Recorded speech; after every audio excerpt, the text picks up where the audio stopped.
Yeah,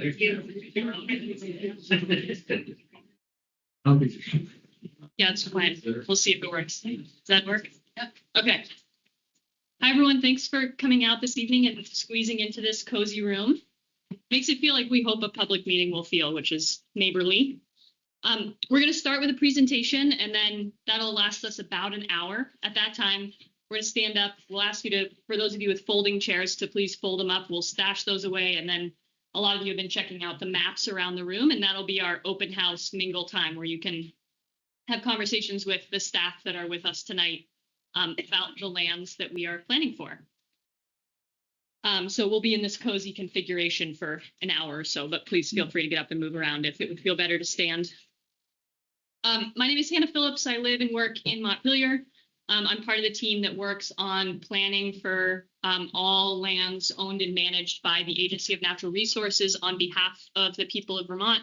I work with the 5 district offices around the state, and tonight we're here with the Springfield District, District 1, to talk with you about the launch of our planning effort for Jamaica State Park.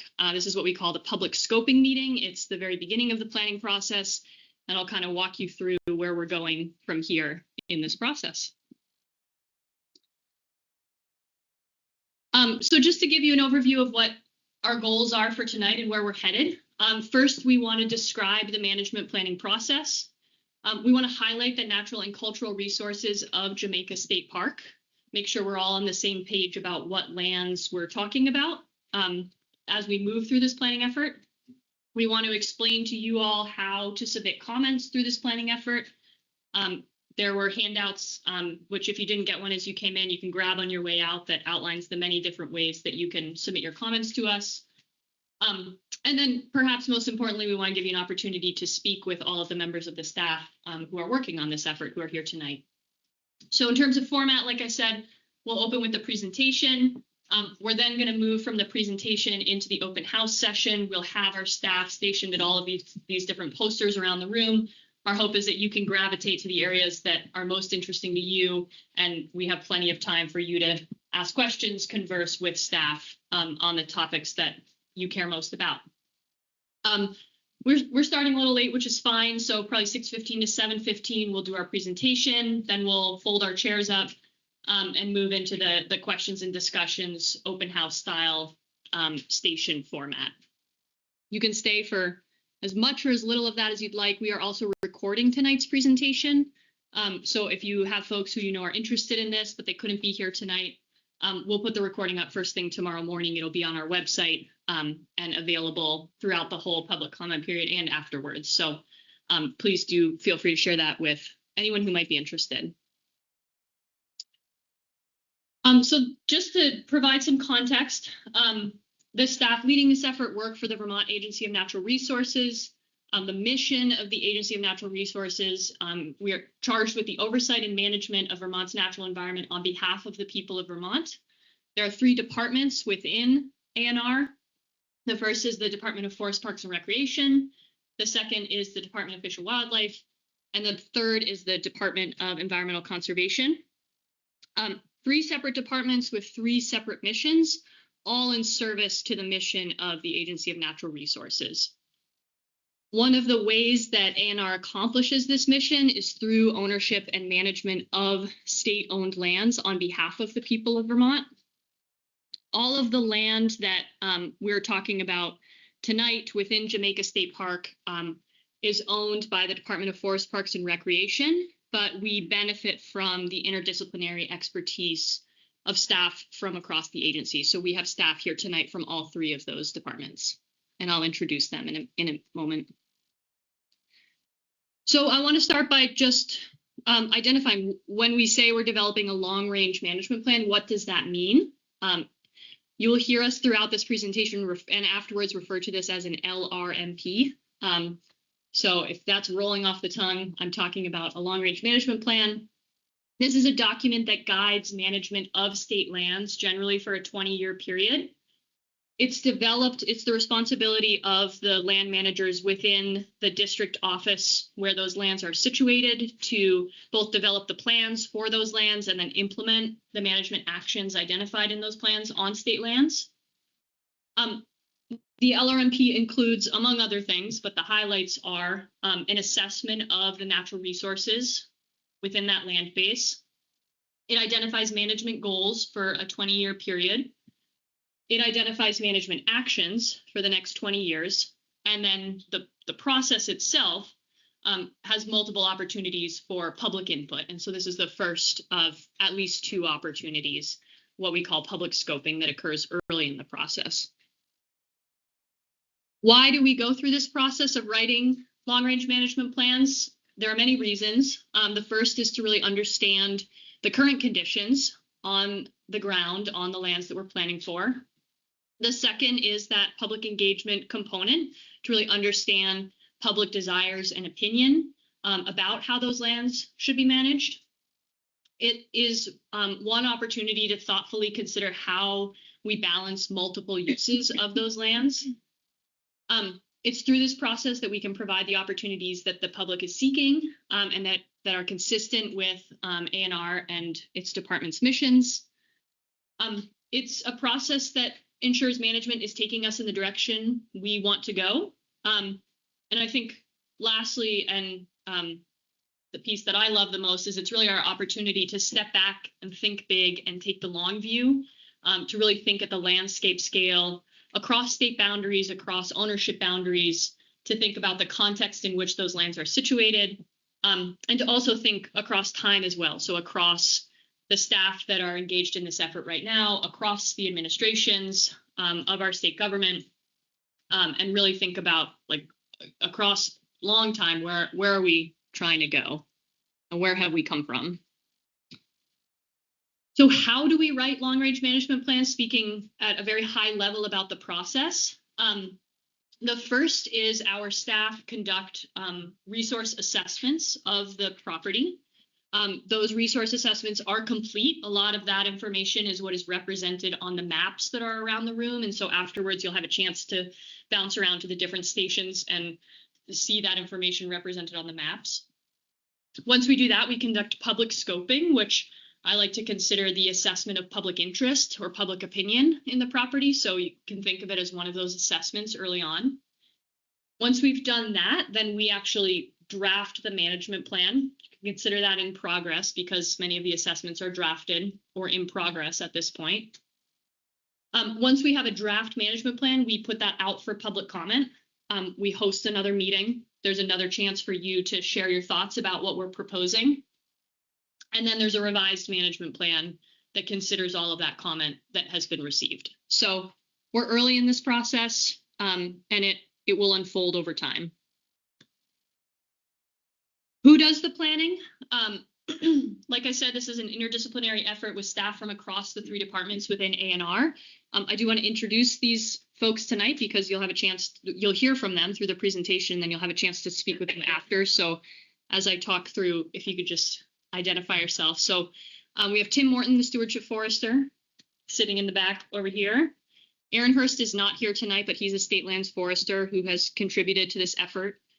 Lauren Masseria is our Parks Regional Manager, so she manages the campground and the state park proper.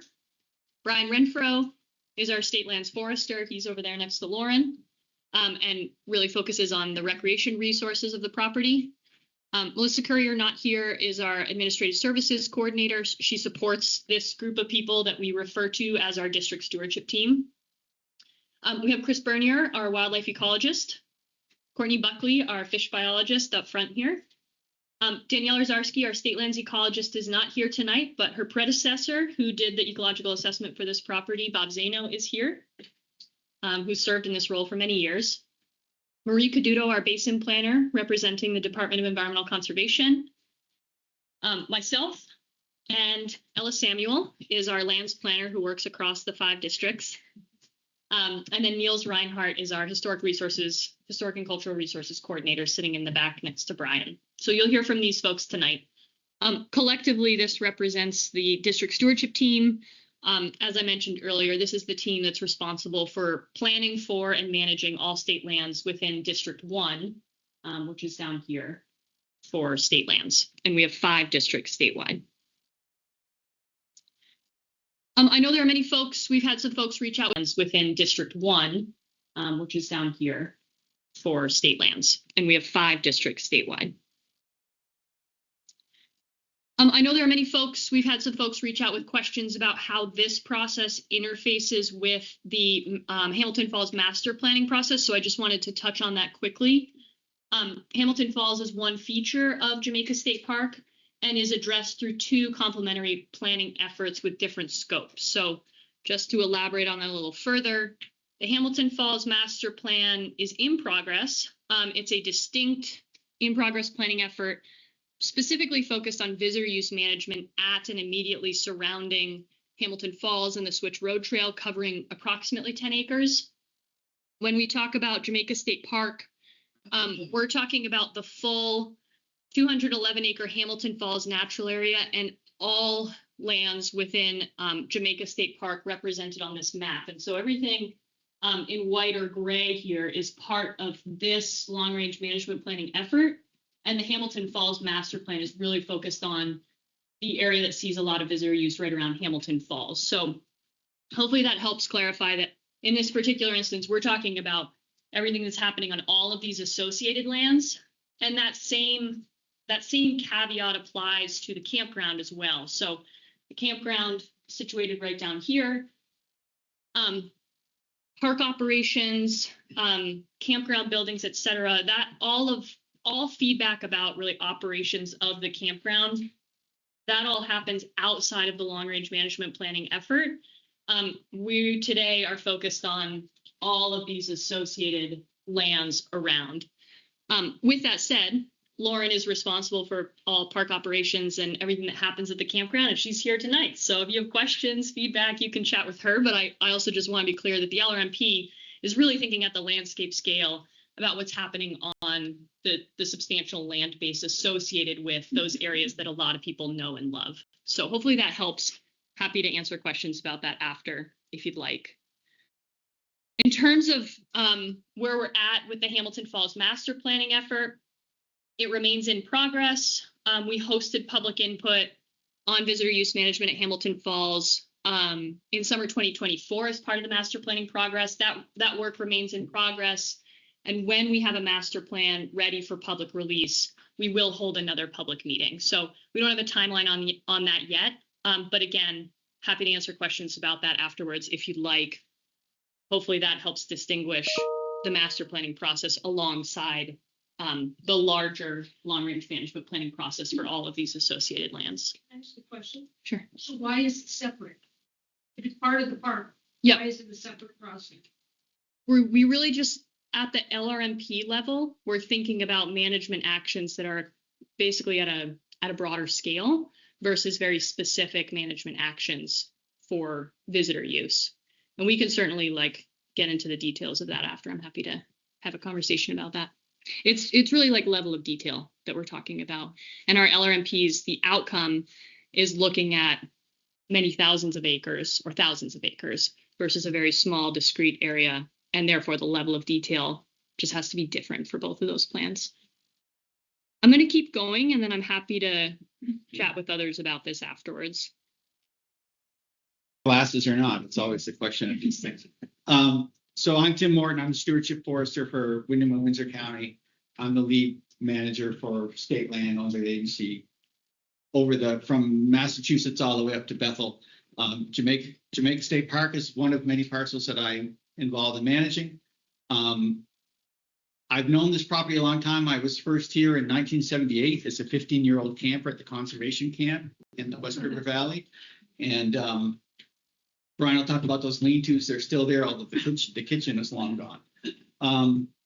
Jamaica State Park lands is approximately 1,118 acres within the West River watershed. It is a parcel that is made up of 4 different units. The primary features of the parcel are Shadrack Mountain, the Overlook Trail and Little Ball Mountain, the West River itself, Hamilton Falls. There's a number of really significant geographic features on this parcel. We think about it in terms of management, in terms of blocks. So if you have comments about specific areas on the property, The northern block is the Shadrack block, which is about 430 acres on the north part of the parcel, which is the two areas on the top of this map. The central block is basically the 211 acre Hamilton Falls natural area. And then the southern block is the original West River block where the state park campground is. The access to all of these units is a combination of town roads, discontinued town roads, and trails.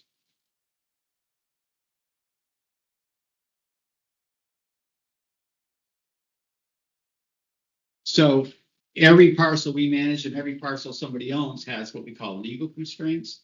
That means these are conditions on the units that come along with the deed, and in our case, often come along with conservation easements as far as because of people who help us purchase these parcels. So at Jamaica State Parklands, the primary legal conditions have to do with rights of way. There's a number of rights of way on this parcel that include old town roads, discontinued town roads, the former West River Railroad bed, the Adams Pond Road, and there's other private and utility right of way. So a number of entities have rights of way over some of the road systems on this parcel, as do we. The conservation easements are associated with the Child's parcel, which is what was purchased to expand the Hamilton Falls natural area. So that's the 211 acre natural area on the end of Turkey Mountain Road and in West Windham. The newest parcel, which is roughly 180 acres, has these conservation easements on them, which dictates some of the use and management of the parcel. And we have to follow these in the management planning. There are a number of water rights, subdivision restrictions, that sort of thing on some of the parcels. And lastly, the Army Corps of Engineers has the right to flood the valley up to an elevation of 1,027 feet. So they have flood rights, or flowage rights as they call them, although they're actually flooding, not flowing. In the management plan, the legal constraint section is generally really detailed because that's where we go to look for conditions on the different parcels as far as the different use and management we might propose. So that would be more spelled out in the management plan. Jamaica State Parklands are mostly forest, 98% forest. And generally, these parcels are growing trees on pretty good soils. They're not the best soils in Vermont, but they're pretty good. And they tend to be droughty and a little infertile. So they're mostly what we would call site class 2, which is a common forest type soil type in Vermont, but not the most productive. But the trees growing there tend to be well acclimated to that soil type: white pine, red oak, hemlock. They do pretty well on this ground. However, it's a really mountainous topography, as we see in this valley, a lot of really steep slopes. And in fact, 40% of this property is greater than 35% slope, which is considered inoperable for many uses and many forms of management.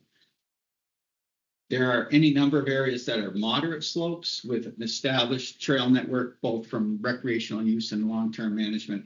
And those tend to be mostly on the north side and on the central side off of Turkey Mountain Road. Some of those areas are moderate. Long history of forestry and habitat work on Jamaica State Parklands. Like all the parcels in this valley, these properties were extensively cleared in the 18th and 19th century. They regrew and then they were cleared again in the early 20th century. And today we're on sort of the third iteration of forest stands in the valley that have generated from those previous cuts into the mature stands that you see on the property today. Because of the slopes and the rockiness of the parcel, out of the 1,100 acres, we estimate roughly 670 acres is available or suitable for forest management and other types of uses that can operate on that type of ground. There's a short-term access constraint on the parcel because of the situation with the bridge on Depot Street, which is currently dramatically underweight for any kind of equipment. And so many of us are eagerly awaiting the new bridge that should come sometime in the next several years. And Hamilton Falls, the natural area, we passively managed that to develop it into a late successional forest by design. Primary interest there is maintaining the native forest there and monitoring invasive plants and insects. I already mentioned that mostly the tree composition is hemlock, pine, oak with some other species. It's mostly in what we call an even age forest.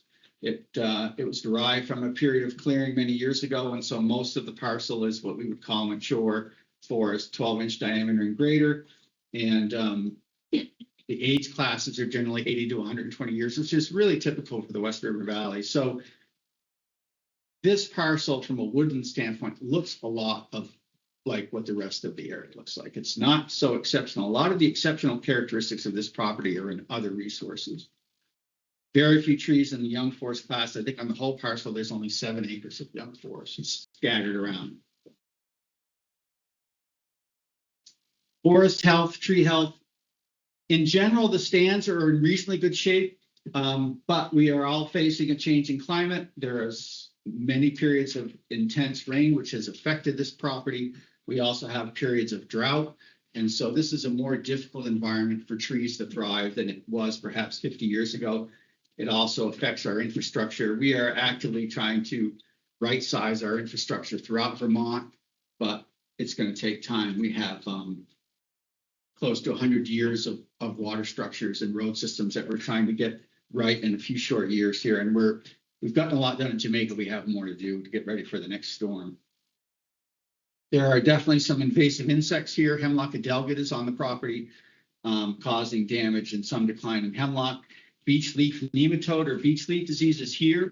I think most of us are confident that in our lifetime, we will probably see the species of beech eliminated in Vermont based on this leaf nematode from another country or another land. We are actively monitoring the hemlock woolly adelgid. Andrew Hirsch is here. He's our protection person. He has been doing some placing of predatory beetles in the West River Trail section to control hemlock adelgid. And we're very interested in trying to decide if we can continue doing that work in the Hamilton Falls area because the hemlock is so important to that property. There are some introduced plants here that we are monitoring, and we will do some control work as part of this management plan. I think that we're in early stages of invasive plants in this property where management can make a difference.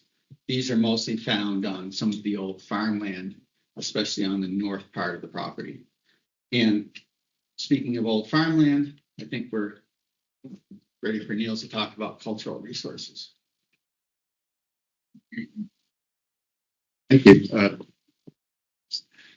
So would you just hit the button before? Okay. Yeah, and actually there's a pointer on there. I realized as I was messing around with it. I have a long finger as well. So great. Thank you. So so I'm just going to talk very briefly about the resources that we have at the park, as well as some of the historical background and so on to it, and I'll be back there afterwards. You all know this land a lot better than I do, so it's always great at these things to be able to hear the stories that you have to tell about this land and the spots and so on it.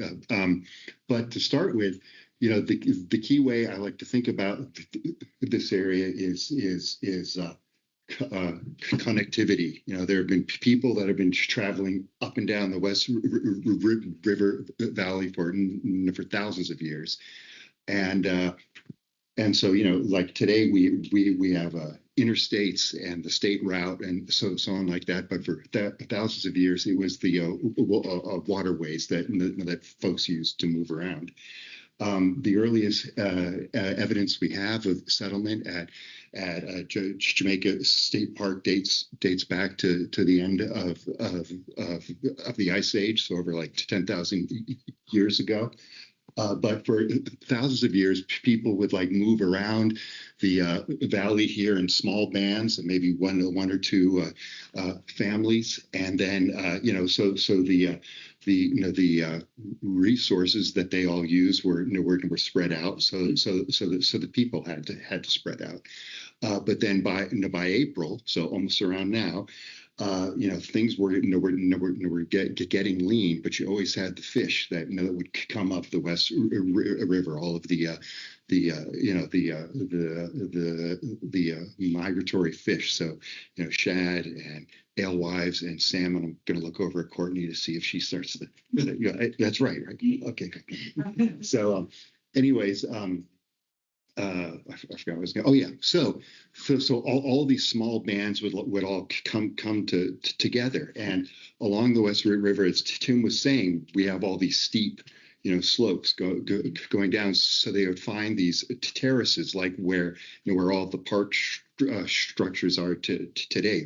There's a nice flat terrace there, so folks would go and settle at those terraces there and stay there for 2-3 months, whatever. When you had all these fish to eat, so you'd have hundreds of folks that would come there. So settlers then began to come up here and up the Connecticut towards the end of the 18th century, and they came up the West River. Although most of the settlement was on the west side, where the village is today, and at East Jamaica and so on. There were a lot of mills that were put up at Bald Mountain Brook there. But there were some farms that on the east side, and so we have the remains of those farms in the park, especially at the Shadrach block there. So but then those farms were disappearing by the end of the 19th century, and the railroad came through starting in 1867. This right here is where the park is now. Like the park structures and so on are right here. And so the idea was to build the railroad from Brattleboro all the way to Whitehall, but they only got as far as Londonderry, because it's a very tough place to build. As you see, they had a lot of accidents. So it went 36 miles. It was known as 36 miles of hell, I think, because it was, and then it was gone by the mid 1930s. But there's also a lot of lime. There's a limestone seam that runs through the cob block, and so we have some lime kilns there. There's the one right here. That's just inside the Cobb Brook. So anyway, so that's what I had. And please, I'd love to hear the stories and so on that you have about the park here. Thank you.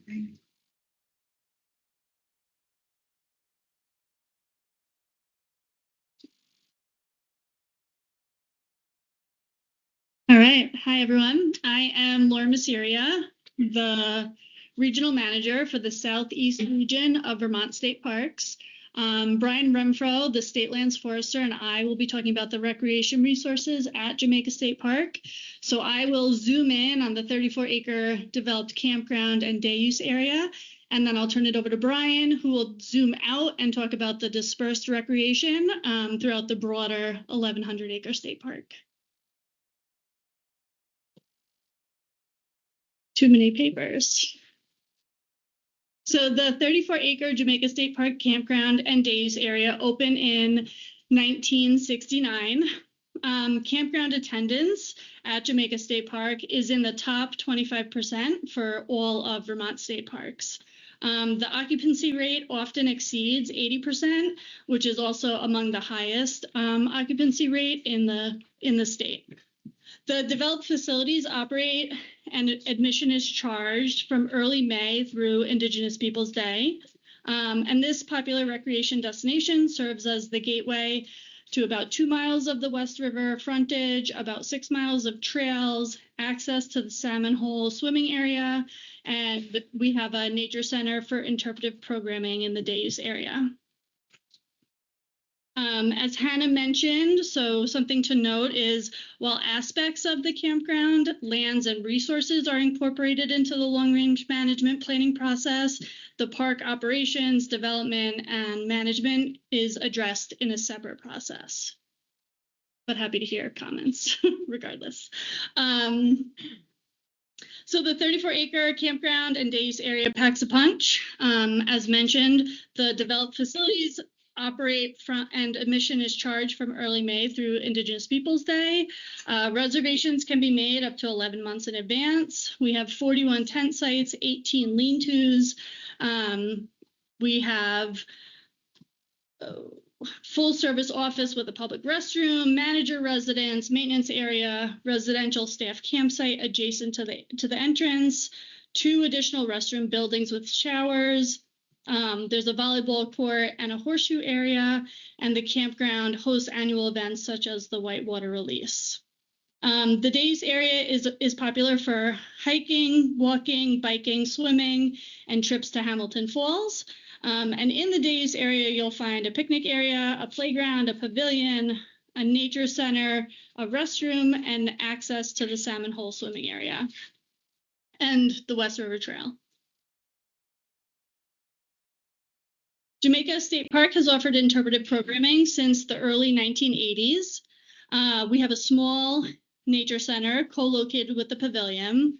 The nature center has in-house designed exhibits on the park's settlements, the rich cultural history, and includes natural history exhibits with taxidermy, insect displays, and other educational activities.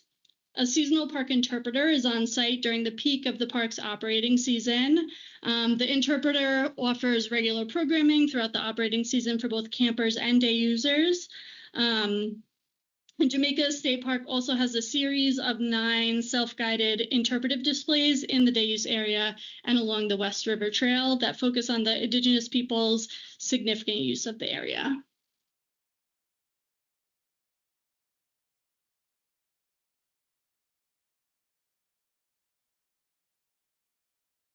Okay, I'm Brian Renfro, State Lands Forester. As Lauren said, I have more of a focus on the dispersed recreation, so the stuff outside of the park footprint itself. I'm going to give you sort of a quick run through of some of our highlights.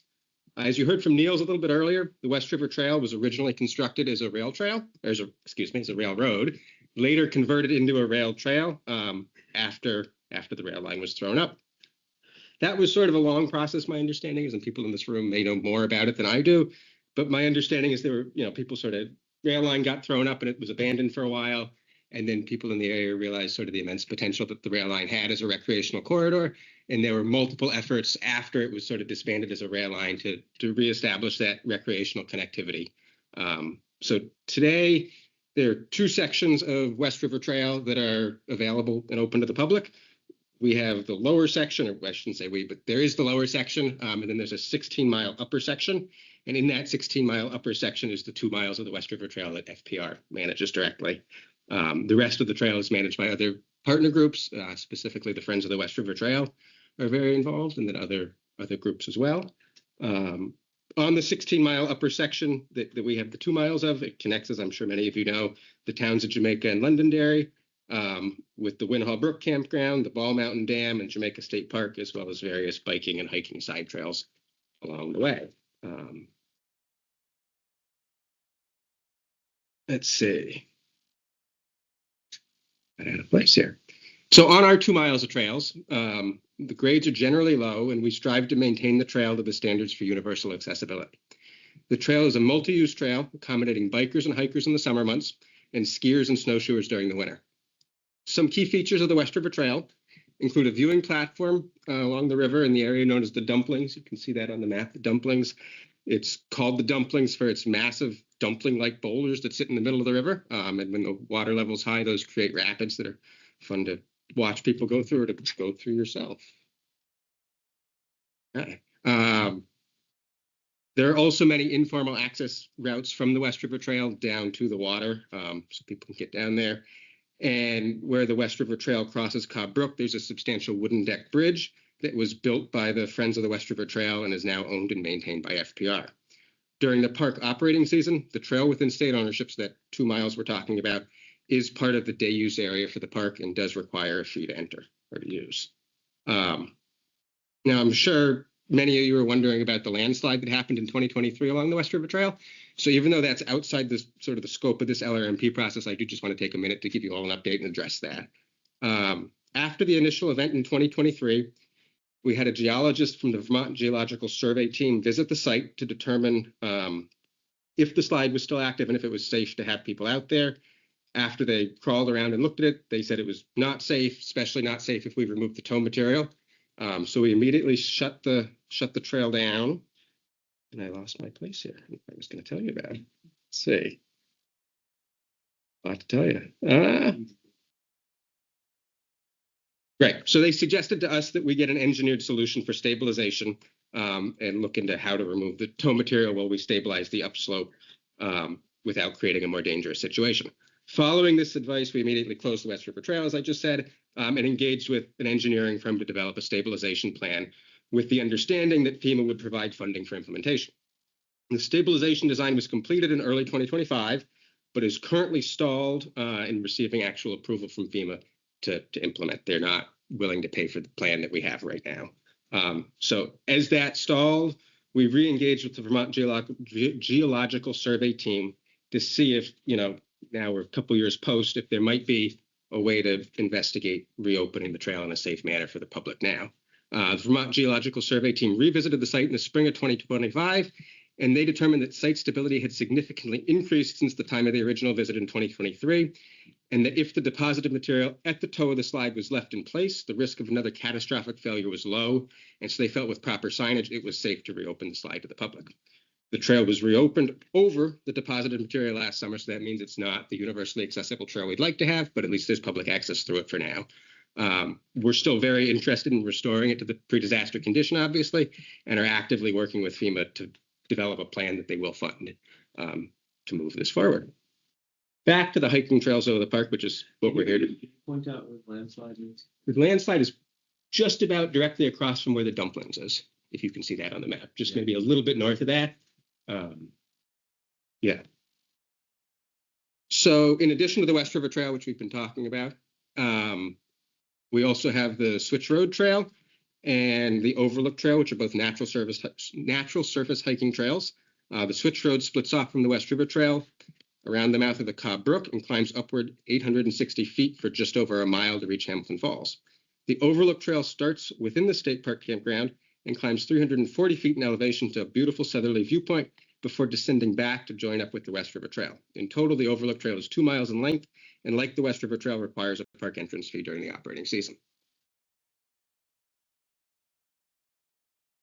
In addition to the park's formal trail network, there are a variety of other recreational opportunities available outside of hiking. Former Legal Trail 10, which connects the end of Turkey Mountain Road, I don't have a map up, unfortunately, connects the end of Turkey Mountain Road to the West Windham Road, was discontinued by the town and is now managed as a state forest highway, which is closed to motorized use, but it's a popular mountain biking and hiking route for people to get between those two areas. We also have Hamilton Falls, which is a 125-foot tall cascading waterfall. It's a popular summer destination. As mentioned at the start of this meeting, all visitor use management of the falls area will be considered through a separate master planning process that's already underway. Along Legal Trail 8 are 3 lean-to sites that you mentioned, or that Tim mentioned earlier. Those, as he said, are originally from the summer conservation camp that he went to. Now we make them available to the public free of charge, sort of on a first-come, first-served basis. Use is very low, though, at the sites. They're hard to get to, and they're in varying conditions. In addition to its scenic beauty, the West River Trail is popular, or the West River, excuse me, is a popular whitewater destination for paddlers during the scheduled U.S. Army Corps dam releases, which generally happen in the spring and the fall and are sometimes coordinated with park events. The West River and Cobb Brook are both also enjoyed by anglers fishing for native brook trout in the Class A waters of Cobb Brook and rainbow trout in the West River. The forests of Jamaica State Park are enjoyed, getting lost all over the place here. The forests of Jamaica State Park are also enjoyed by sportsmen hunting deer, bear, turkey, and other popular game species. There are 3 unplowed parking areas on the park for people to get into more of the interior. They're scattered, not on the map here, but you can see them if you walk around. And that's what I've got for you. Pass it on to Bob. Leave everything there, and you can do what you want with it. It's like the ultimate relay.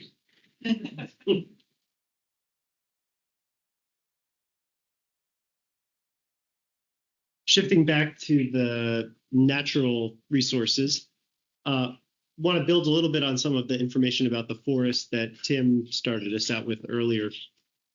Looking at through an ecological lens, just starting with the broader landscape context of Jamaica State Park being in the West River Valley, being part of the Southern Green Mountains, but really the West River Valley being a very different part of the Southern Green Mountains than most of the rest of the area, because of the the influence from the Connecticut River Valley kind of up into the mountains.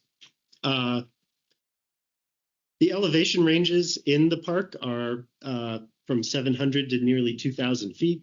Again, it's that mix of the warm and dry conditions from the valley up into these higher elevation settings that are happening in the park.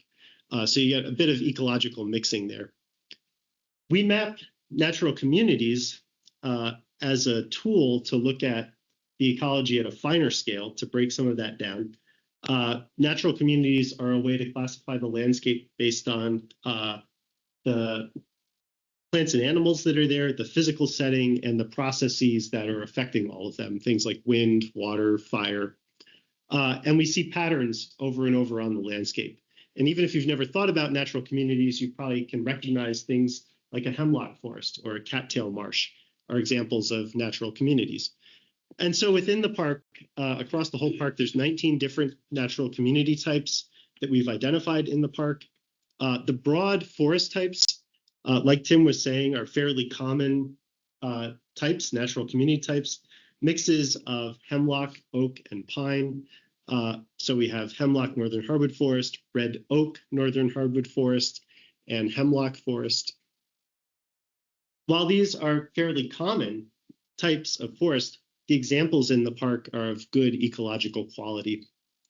And then there's finer scale natural communities that are sort of, I think of them as like the chocolate chips in the cookie.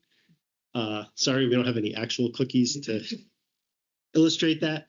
But some of those real gems in the park are the outcrops, the rocky outcrops and oak woodlands on the knobs, like at the top of Little Ball Mountain. Also, a real outstanding natural community in the park is the River Cobbleshore natural community that runs along the whole shoreline of the river, essentially the whole length of the park, and really up and down from the town of Jamaica. And this is a community that is there because of the processes of river scouring on the cobble shore. And it just has this unique suite of plants and animals that are there because of that. There are rare plants, there are rare tiger beetles. I think Chris is probably going to talk a little bit more about that.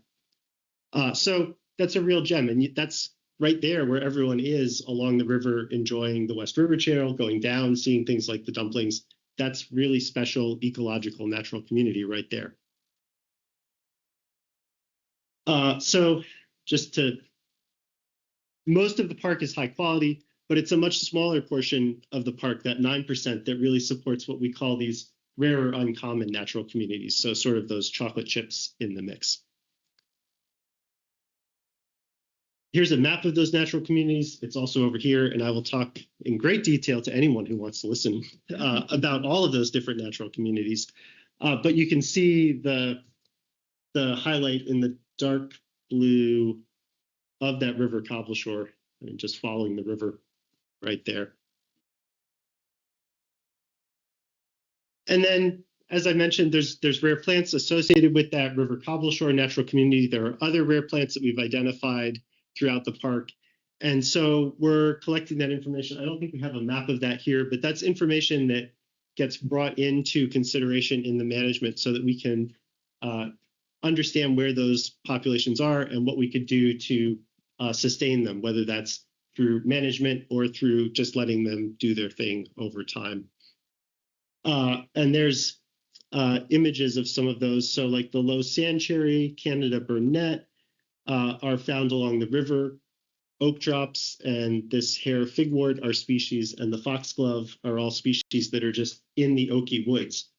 So there's a mix of places where you find these rare species. With that, I'm going to turn it over to Chris to talk about wildlife.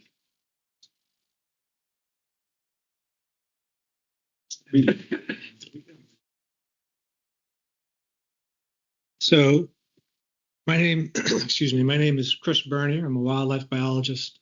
I work out of the Springfield District Office, and I'm going to present on the wildlife resources. And I'm actually going to present a pretty general overview of wildlife resources for the sake of time mostly.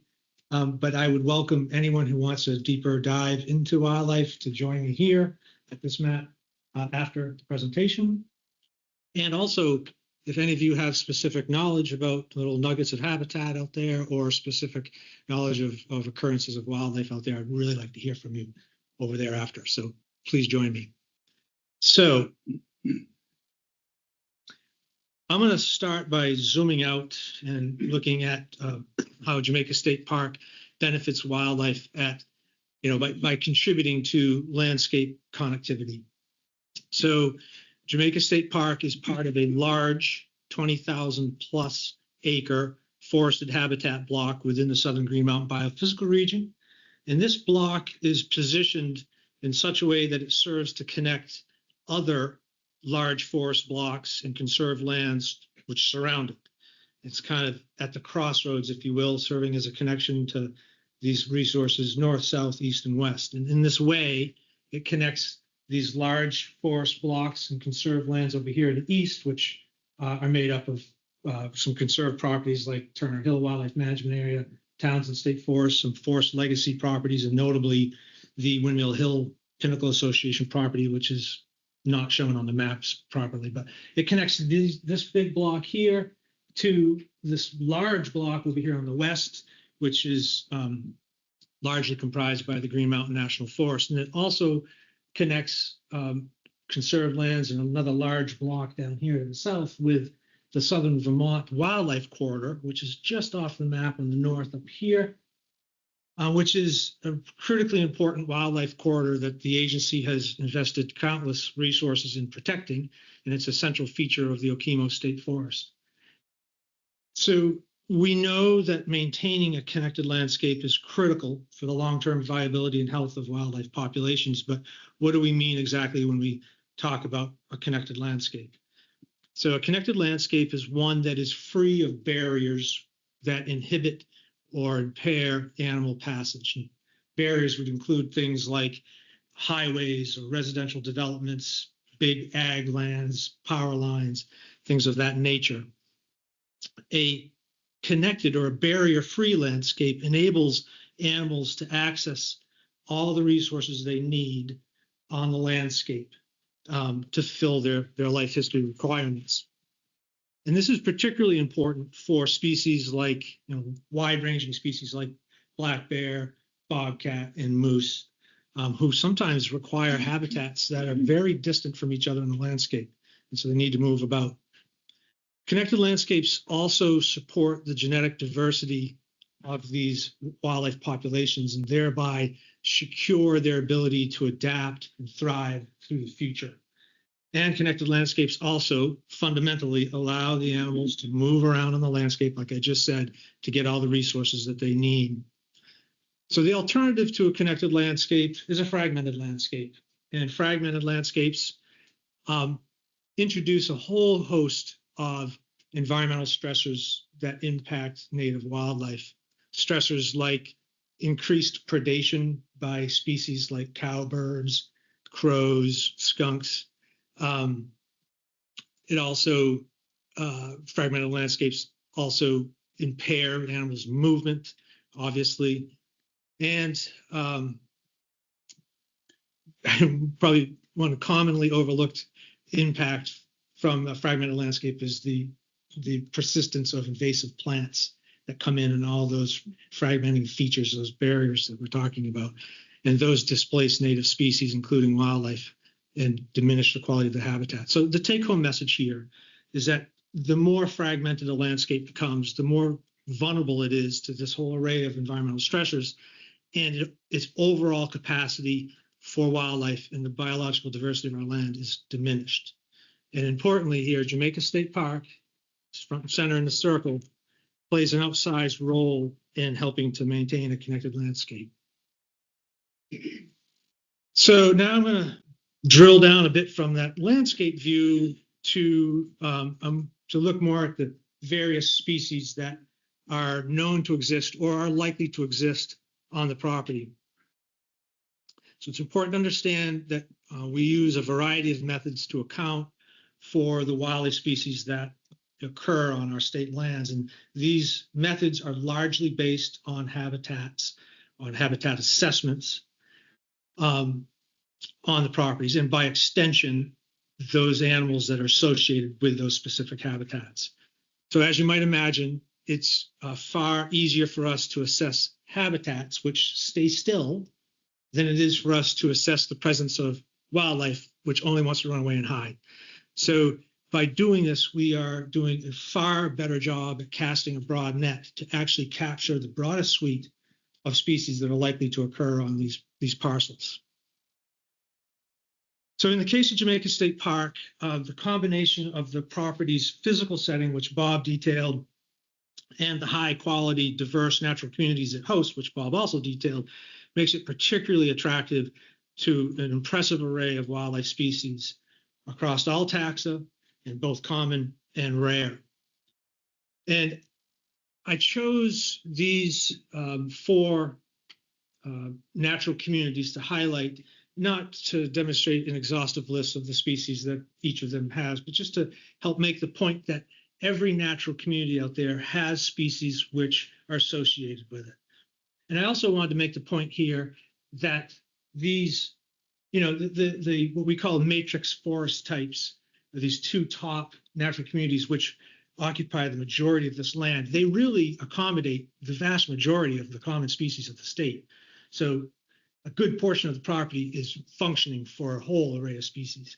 And then when you start to drill down into those, often smaller, more unique natural communities like beaver wetlands, rich northern hardwoods, that's where we'd expect to start picking up those more specialized species that are really honing in on the specific habitat conditions that those natural communities offer. So once we have the habitat or the natural community assessments completed, and by default, the various wildlife species that are associated with them, we then move to identifying critical habitats on the property.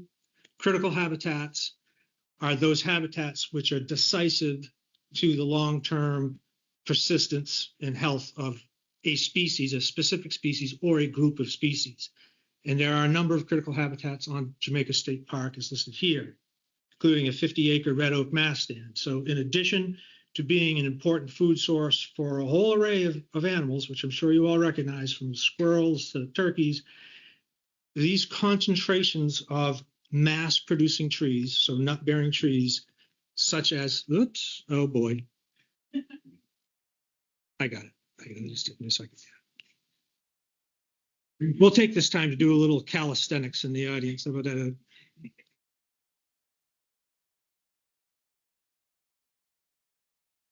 Oops, it's not coming back up. Slide sorter right there. There we go. We back on it? Yes. Stay put. So mast stands, as I was saying, are critically important for bears, which rely on the high caloric content of the nuts for basically building the fat reserves that they're going to need to carry them through the winter in hibernation, and for the females to bear young and to nurse their young to survival in the spring.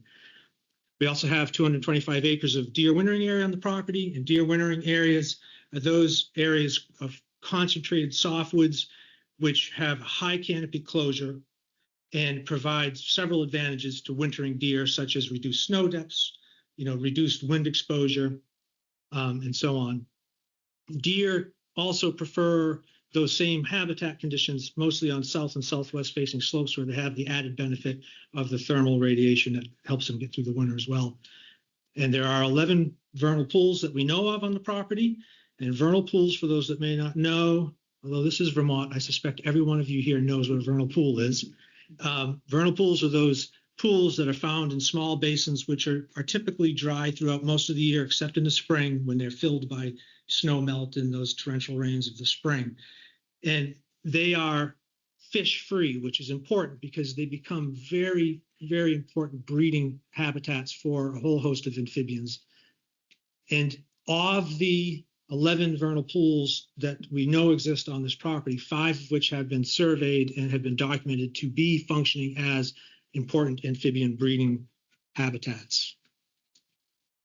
And then last on this is the presence of about 8 acres of talus and cliff habitats.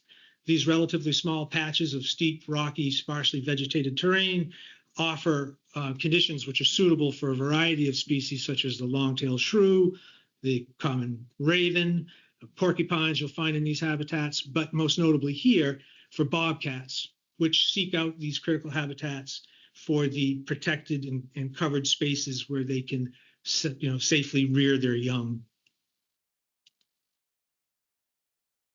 So we've looked at the natural communities and assessed the wildlife there. We've looked at the critical habitats and figured out how that plays out on the landscape. And then we start looking at just the conditions, the various conditions of the forest that are out there, or habitat features.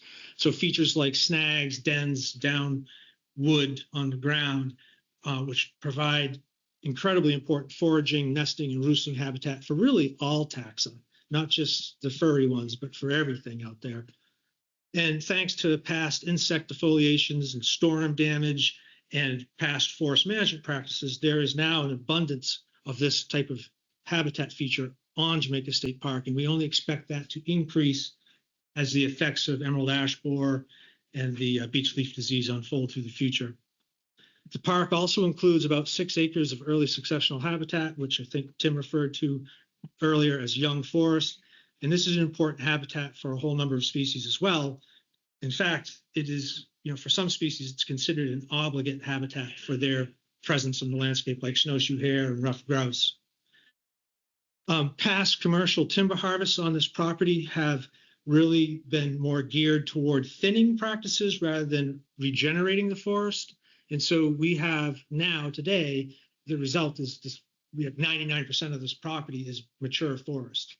And so with that, we have a great opportunity to actually improve the proportion or increase the proportion of this available habitat on the property through the future. And then lastly here, there are 2 areas of open land that are maintained annually to add to the diversity of habitat types in the park. Maintained openings such as these provide important habitat for pollinators and provide rich foraging opportunities for other large animals like turkeys and bobcat and deer.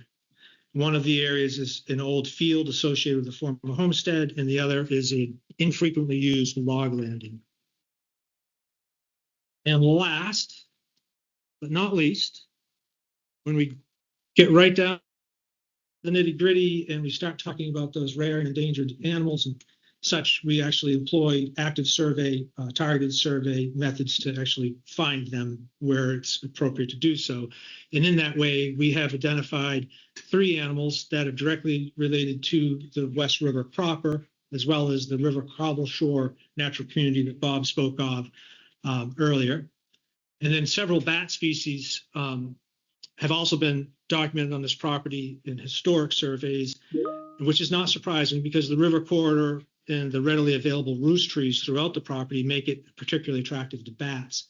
And the 4 species that are listed here, importantly, have all been documented in a mine within 5 miles from this park. And so we would expect these, in fact, I'm pretty sure we know that these exist in the park. We would expect them to be around for a while, given the hibernaculum that's nearby.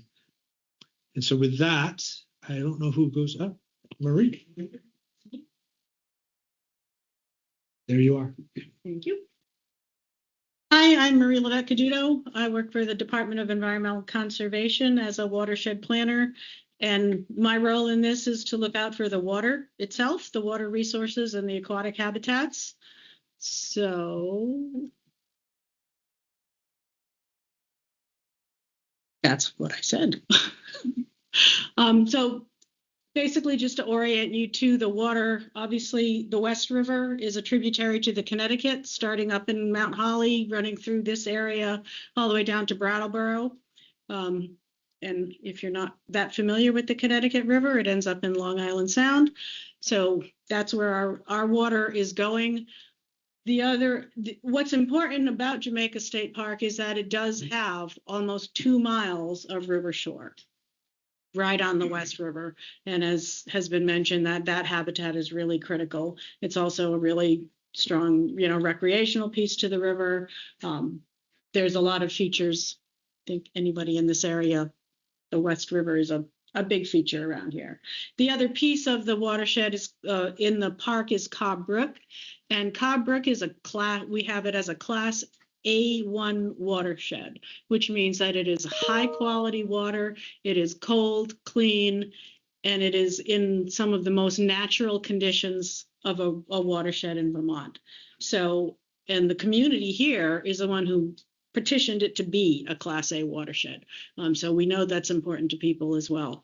So basically what my role is here is to, as we do this management plan, to make sure that these water resources are protected, that we enhance those habitats, particularly the endangered mussels in the West River itself are really critical, and those plants along the shore. How does our recreation impact those? How do we make those rivers and the shorelines more productive so that those species in the water itself can thrive? So kind of that's where I'm coming from for this. I'll be over there with that map. The challenges we face are the dam above it. Obviously changes the flows that come through the West River at that point very significantly, which changes how sediment moves and how that habitat forms and stays. The water, because of the dam, is classified as impaired. It's too hot because all the water in the reservoir heats up and then that comes out, and the water below the dam through the park is hot, which again negatively impacts those mussel communities. I see dams will block fish passage, which Courtney is going to talk about.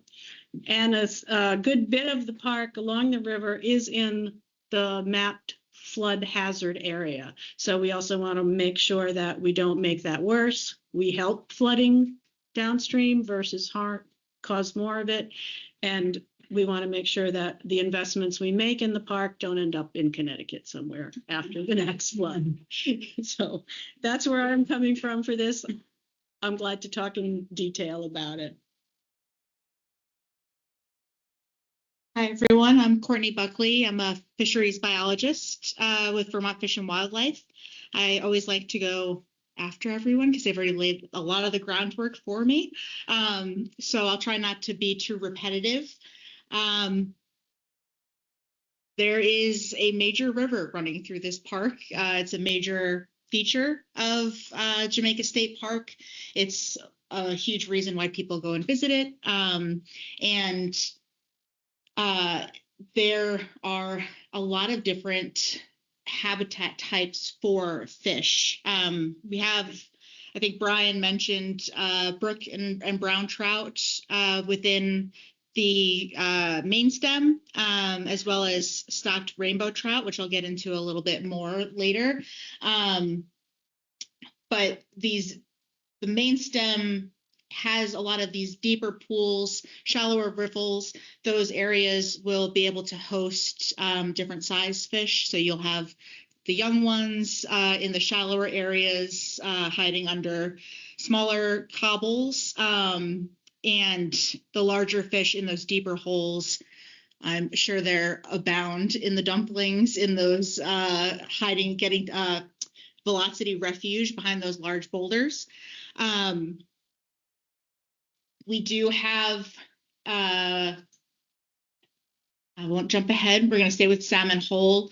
Neil's outlined the kind of backstory of why a lot of our roads and railroads and things like that are right along the river. Path of least resistance. There were tons of resources and just kind of the easiest path for you to go, but also Salmon Hole kind of reflects that historical landscape feature of having these migratory fish coming up to spawn in the spring, and all of the nutrients that they would leave behind also helped build the overall productivity of the river. Because of the dams, not only Mountain Dam, but Townshend Dam, all the dams that go all the way down through the Connecticut to Long Island Sound, really is blocking the connectivity that Chris was talking about for these fish to make those migrations. And after decades of trying to figure out, how do we help Atlantic salmon get back to these areas where they were naturally breeding to reach these areas that they need specifically to spawn, the number of dams it really wasn't feasible to be able to bring those fish back. There was lots of different moving the fish up. There was putting fish in to try to get more of them to spawn, to have more of their progeny go downstream and come back up. And without removing all of these barriers, it just wasn't a feasible restoration. So that ended. Those restoration efforts ceased in 2013.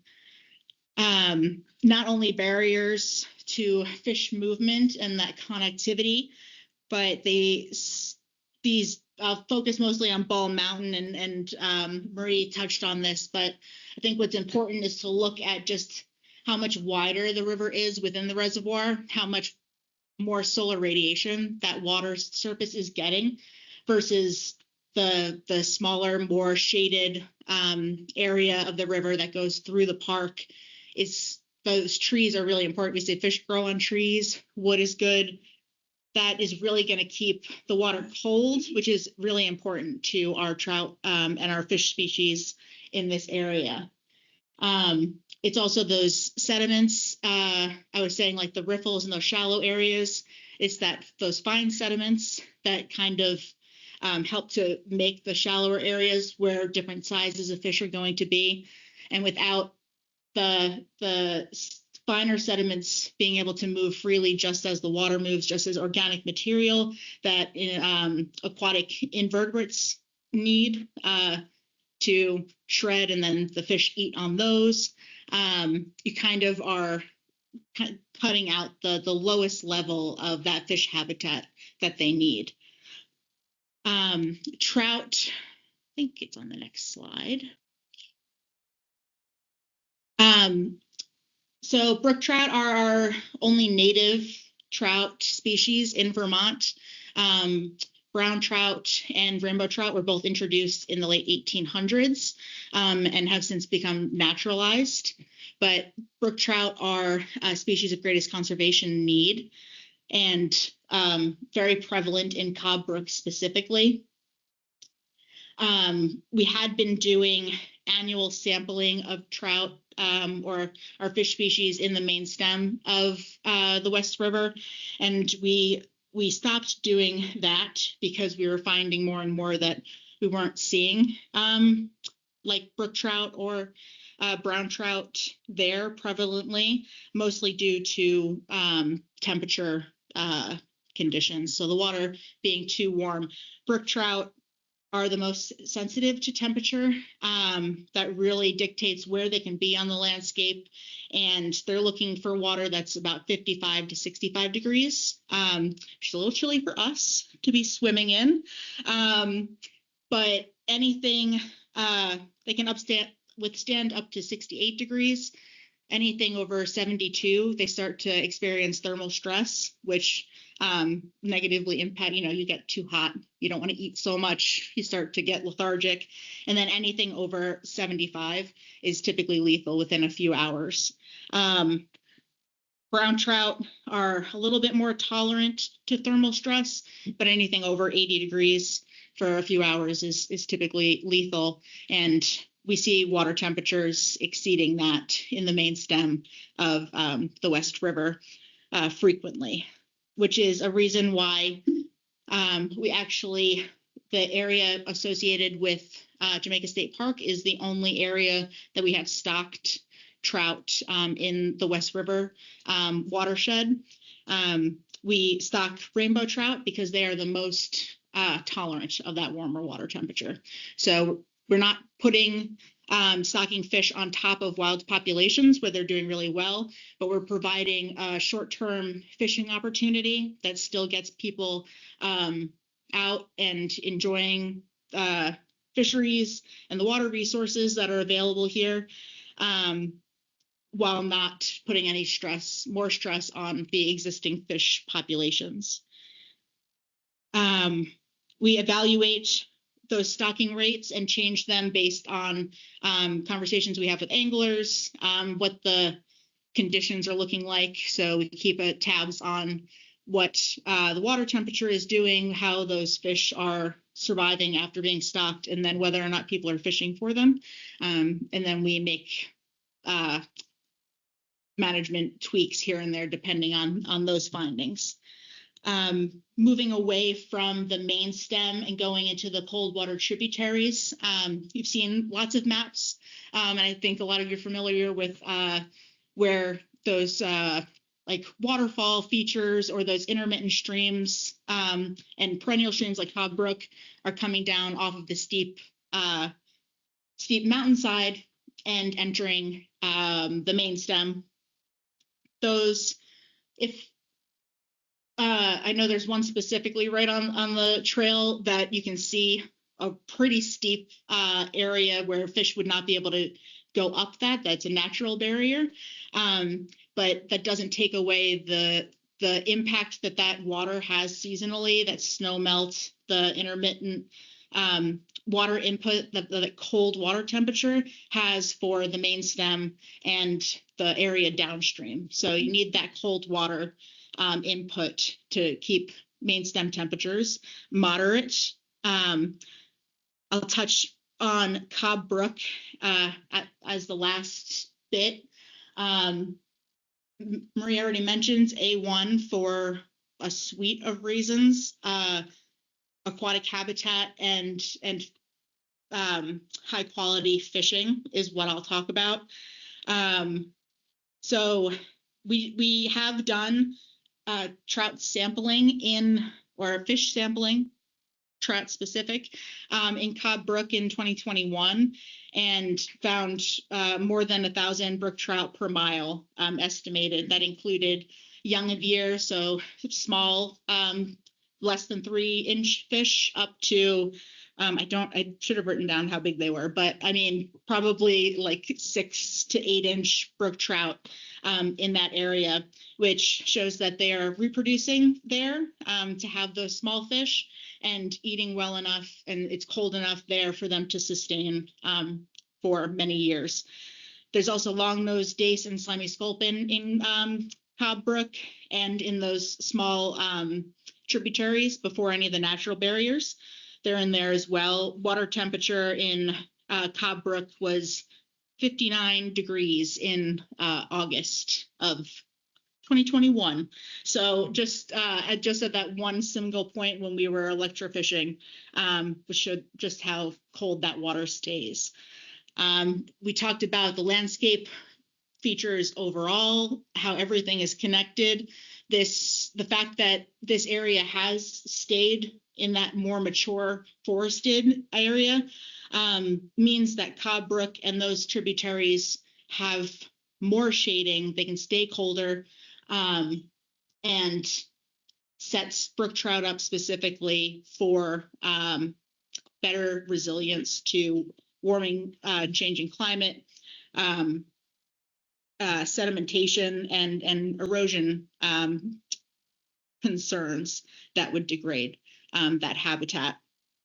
So that's what we're trying to maintain. A lot of the way that we manage fish is by managing the people and by managing the habitat, more so than really, dealing with the fish specifically. And I think I'm the last one, right, Hannah?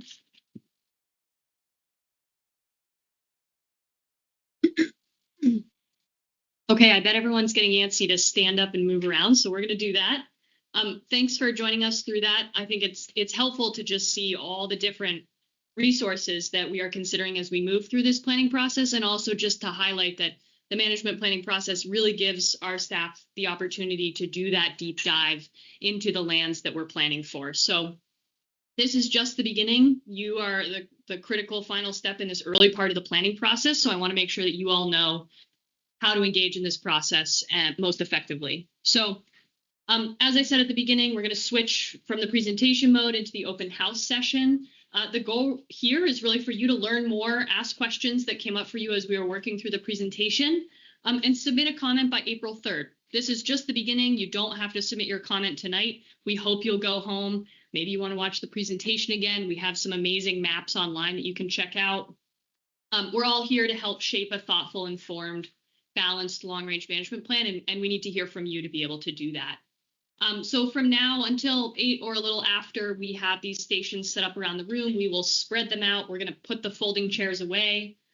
We hope you'll stick around, float around, meet with the staff who presented to you tonight, and then by April 3rd, submit a comment. And I'll tell you how to do that in just a moment. I mentioned that we will put the presentation recording on our website. We will also put all of the slides on our website. The link is here. It's also on that handout that we gave you as you came in. If you didn't get one, grab one. If you want to grab many more to hand out to your neighbors, please do that. And then on our website, not only will you find the presentation and the slides, but we also have this amazing, it's called Story Map.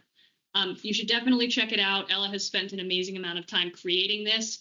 You can zoom in on all of these maps and learn about all the different resources that were presented to you tonight. So it's incredibly interactive. It's really impressive. You should definitely take some time to look at that. And hopefully that can help inform the comment that you give us. You have until April 3rd to give us your thoughts. We hope you'll put it all out there. Tell us something we don't know about these lands. Tell us your opinion about how we're managing them currently, how we should be managing them in the future. We really want to hear from you. There are many ways to submit your comment. You can leave a comment in writing tonight at the comment table as you're leaving. We also have an online survey that will be available at that link. You can, if you want to do the more open-ended format, you can send us an email. That's also available on the handout. Or if you prefer old-fashioned mail, we can do that too. The one thing I will say, as you're floating around the room and having conversations with staff, a spoken comment to us isn't going to count as we're not going to officially register that as a public comment. We need to capture it in writing in some way. So if you want to speak that comment to us and have us write it down, we will do that for you. But just know that any conversations at the stations are not necessarily counting as a formal public comment. So let's make sure we get it in writing in some way. With that said, if we could have any of our staff who are not standing at a poster tonight, grab folding chairs by the doors. Let's get the folding chairs out. You can leave the blue chairs. We'll spread the maps out, and we look forward to speaking with you.